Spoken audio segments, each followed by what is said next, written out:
एक आदमी चुपके से एक लड़की की तस्वीरें लेने में लगा था कि अचानक उसने उसे घूरते हुए देखा। पता चला कि जाओमी आधिकारिक तौर पर उस विकृत व्यक्ति की जांच पड़ताल की जिम्मेदारी संभाल रही थी जो उसका वीडियो बना रहा था। आखिरकार वह आदमी रंगे हाथों पकड़ा गया और कहानी वहीं खत्म हो गई। आगे एक और कहानी। एक शीर्ष संपादक दशान ने एक बहुत ही लोकप्रिय पटकथा लिखी। सभी को पता न हो, कुइहुआ ने वास्तव में दशान का सारा काम उस आदमी के लिए लिखा था। हालांकि महिला के पास नए विचार खत्म हो रहे थे। अप्रत्याशित रूप से जैसे ही वह बाजार में थी, एक बूढ़ा आदमी आ पहुंचा। उसी शाम उस आदमी ने फोन किया। वह एफपीएल का पूर्व निदेशक कियांग निकला। उसने महिला को एक बहुत ही महत्वपूर्ण पेंटिंग के बारे में एक बहुत ही अजीब कहानी सुनाई। कुइहुआ ने उस रूपरेखा को एक फिल्म में ढाला और फिर कथानक के विवरण के लिए कियांग से संपर्क किया। हालांकि शूटिंग की तैयारी के लिए एक डिनर पार्टी के बाद सांग ब्याओ ने फिल्म कंपनी के मालिक से संपर्क किया और पटकथा की मांग की। ये एक सच्ची कहानी थी। पटकथा लेखक के रूप में दशान को सांग ब्याओ के कर्मचारियों ने एक द्वीप पर आमंत्रित किया। उस व्यक्ति को तुरंत एहसास हो गया कि कुछ गड़बड़ है। उसने भागने की कोशिश की, लेकिन उस व्यक्ति ने उसे रोक लिया और उस पर हमला कर दिया। फिर उसे पीटा और अस्पताल के बाहर फेंक दिया।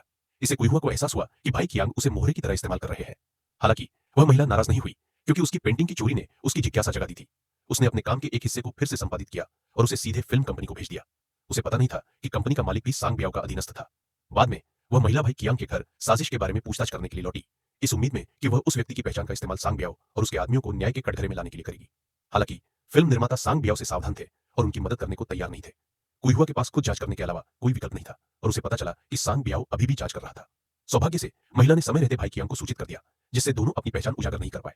हालांकि बॉस को यह भी पता था कि दशान ने पटकथा बिल्कुल नहीं लिखी है, इसलिए उसने कुइहुआ को अपनी सचिव बनाकर दशान के भूत लेखक की गुप्त जांच करने को कहा और उसे व्यापक अधिकार दिए, जिससे वह स्वतंत्र रूप से कार्य कर सके। अंततः कुइहुआ की मदद से भाई कियांग ने सांग ब्याओ और उसके गिरोह को न्याय के कटघरे में खड़ा किया और अंततः चुराए गए शब्दों को बरामद करने में सफल रहा और तब से एक खुशहाल जीवन जी रहा है।